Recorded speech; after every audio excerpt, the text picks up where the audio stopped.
पहलगाम आतंकी हमले पर गृह मंत्री अमित शाह ने कहा कि हमले में अपनों को खोने का दर्द हर भारतीय को है। इस दुख को शब्दों में व्यक्त नहीं किया जा सकता।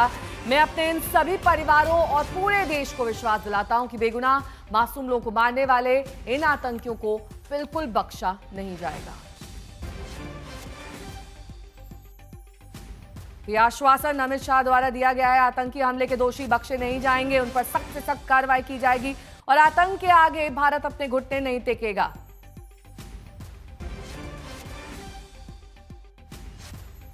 श्वेता सिंह मेरी सहयोगी श्रीनगर में मौजूद हैं, सीधे अब आपको वहीं ले चलेंगे।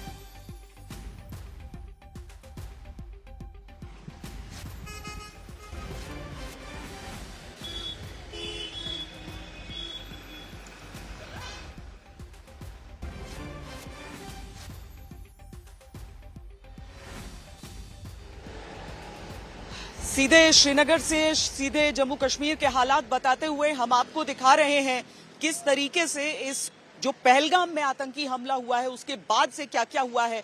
कल दोपहर ये हमला जो पर्यटक हैं उन सब पर किया गया। 28 लोगों की जान चली गई, कई अभी भी घायल हैं, अस्पतालों में भर्ती हैं। गृह मंत्री अमित शाह फौरन श्रीनगर आए और आज सुबह यहां से पहलगाम गए। उससे पहले उन्होंने श्रद्धांजलि दी जिन लोगों ने अपनी जान गंवाई और उसके साथ ही उन पीड़ितों से भी उन्होंने मुलाकात की। साथ में जो इन्वेस्टिगेशंस चल रहे हैं, अब तक एनआईए की टीम जो दिल्ली से है वो पहुंच चुकी है, साथ में जम्मू से भी एक टीम यहां पर पहुंच रही है और ये पूरी जो तफ्तीश है होगी, लेकिन इसकी कड़ियां सीधे तौर पर किस तरीके से विदेशी हाथ इसमें दिखा रहे हैं उसको लेकर बड़ा सवाल इस समय उठ खड़ा हुआ है। हमारे संवाददाता लगातार इस पूरे मुद्दे पर नजर बनाए हुए हैं और आपको उससे जुड़ी हुई पूरी जानकारियां दे रहे हैं।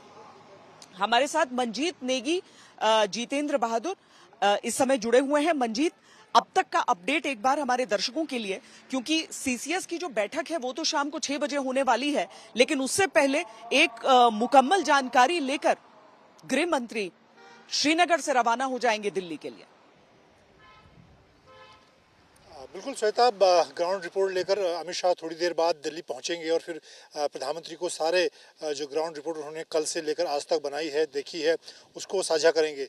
लेकिन इस हमले ने कहीं ना कहीं कुछ वक्त पहले इजराइल में जिस तरह वीकेंड पे वहाँ के टूरिस्ट को निशाना बनाया गया, तो उस तरह की तस्वीरें, उस तरह के हमले को ताज़ा किया पहलगाम के जरिए।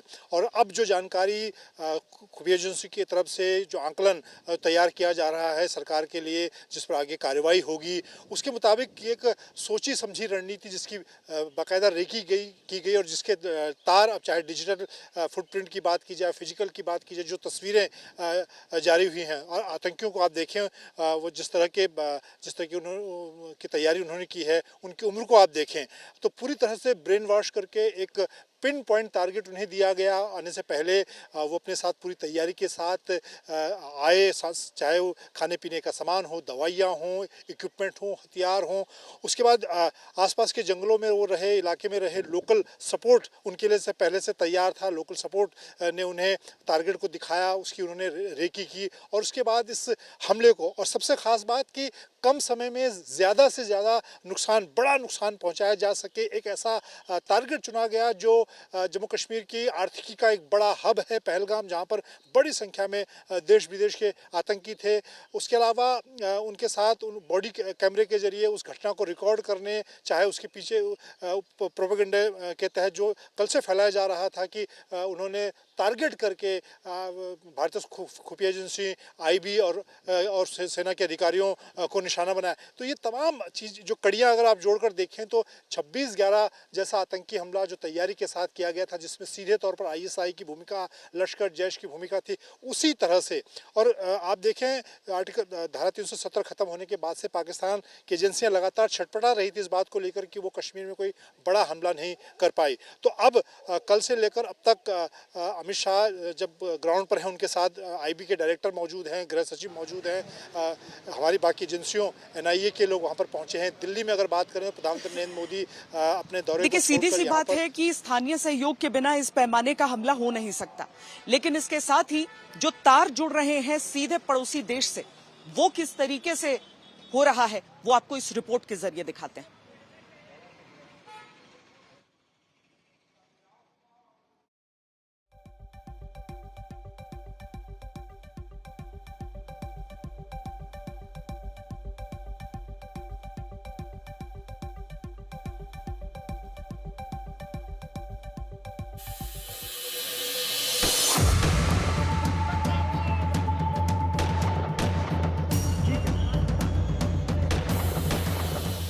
एक बार फिर आतंक का पाकिस्तानी कनेक्शन सामने आया।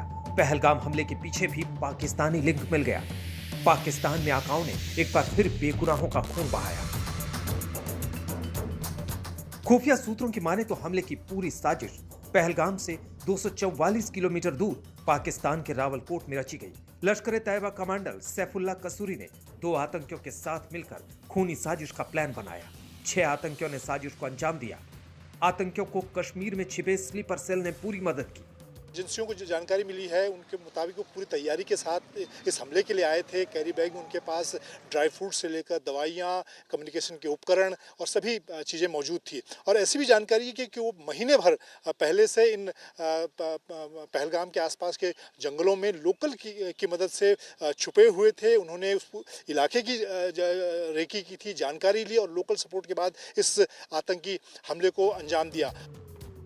सूत्रों की माने तो मुंबई हमले की तरह पाकिस्तान में बैठे आला लगातार आतंकियों के संपर्क में थे। वो फोन से जुड़े थे, उनके आका जैसा बोल रहे थे आतंकी वैसा ही कर रहे थे।